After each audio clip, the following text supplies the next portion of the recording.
ঠিক বিধানসভা ভোটের আগে পদ্মশ্রী সম্মান দেওয়া হলো অভিনেতা প্রসেনজিৎ চট্টোপাধ্যায়কে। তার বাড়িতে সেখানে দেখা করতে গেলেন বিজেপি নেতা কেন্দ্রীয় প্রতিমন্ত্রী সুকান্ত মজুমদার। এবং এরপর দেখা গেল প্রসেনজিৎ চট্টোপাধ্যায়ের ছেলে ফেসবুকে একটি পোস্ট করলেন। পরে তা জানা গেল যে তিনি ছাড়াও তার বন্ধুরা সেই পেজ দেখাশোনা করেন। বিধানসভা ভোট, পালা বদল এবং তারপর প্রসেনজিৎ চট্টোপাধ্যায় তাকে দেখা গিয়েছিল কিন্তু শপথ গ্রহণ অনুষ্ঠানে। শপথ গ্রহণ অনুষ্ঠানে শুভেন্দু অধিকারীর যে শপথ গ্রহণ অনুষ্ঠান যা ব্রিগেডের মাঠে হয়েছিল, সেখানে কিন্তু টলিউডের বেশ কয়েকজন গিয়েছিলেন, তাদের মধ্যে প্রসেনজিৎ চট্টোপাধ্যায় ছিলেন। এবং এরপরে কিন্তু দেখা গেল যে প্রসেনজিৎ চট্টোপাধ্যায়ের বাড়িতে পৌঁছে গেলেন ঠিক দুদিন আগে, অর্থাৎ 6ই জুলাই সেখানে কিন্তু দেখা করতে গেলেন অমিত শাহ। পারপাস হিসেবে যা বলা হলো তাতে 12 বছর মোদী সরকারের 12 বছরের যে সাফল্য তা কেন্দ্রীয় মন্ত্রিসভার সদস্য হিসেবে অমিত শাহ তিনি পৌঁছে দিলেন জনপ্রিয় অভিনেতা এবং বিশিষ্টজন অবশ্যই প্রসেনজিৎ চট্টোপাধ্যায়ের কাছে। দুদিন পর, সেদিন শুভেন্দু অধিকারীর সাথে দেখা হয়েছে, ঠিক দুদিন পর আজ আবার নবান্নে এলেন প্রসেনজিৎ চট্টোপাধ্যায়।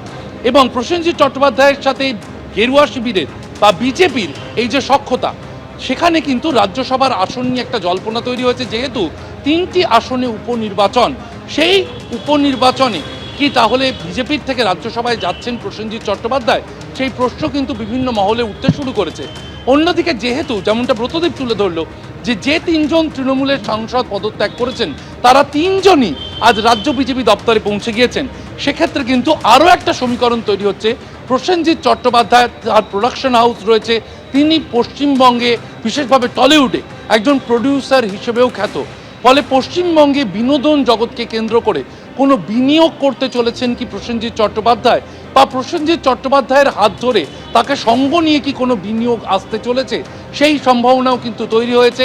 বিশেষ করে গত দুদিন ধরে আমরা দেখেছি একের পর এক বিনিয়োগকারী তারা কিন্তু শুভেন্দু অধিকারীর সঙ্গে দেখা করতে আসছেন নবান্নে। প্রসেনজিৎ চট্টোপাধ্যায়ও কি বিনিয়োগ সংক্রান্ত কোনো কারণে ব্যবসায়ী হিসেবে এসেছেন, সেই প্রশ্ন কিন্তু ক্রমশ জোরালো হচ্ছে। ফলে একদিকে সম্ভাবনা রয়েছে বিনিয়োগের কারণে প্রসেনজিৎ চট্টোপাধ্যায় তিনি প্রডিউসার হিসেবে দেখা করতে এসেছেন কিনা, নাকি বিজেপির সঙ্গে তার যে সখ্যতা গত কয়েক মাস ধরে তৈরি হয়েছে তাতে আরও এক ধাপ এগোতেই মুখ্যমন্ত্রীর সাথে রাজ্য সচিবালয়ে দেখা করতে আসছেন প্রসেনজিৎ চট্টোপাধ্যায়। এবার নবান্নে এলেন ইউসুফ পাঠান। আজ কিছুক্ষণ আগেই প্রসেনজিৎ চট্টোপাধ্যায় নবান্নে পৌঁছে গিয়েছেন, মুখ্যমন্ত্রীর সঙ্গে তিনি বৈঠক করবেন বলে জানা গিয়েছে। আর এরই মধ্যে যেটা খবর পাওয়া যাচ্ছে, ইউসুফ পাঠান তৃণমূলের বিদ্রোহী সাংসদ, তিনি পৌঁছে গিয়েছেন নবান্নে।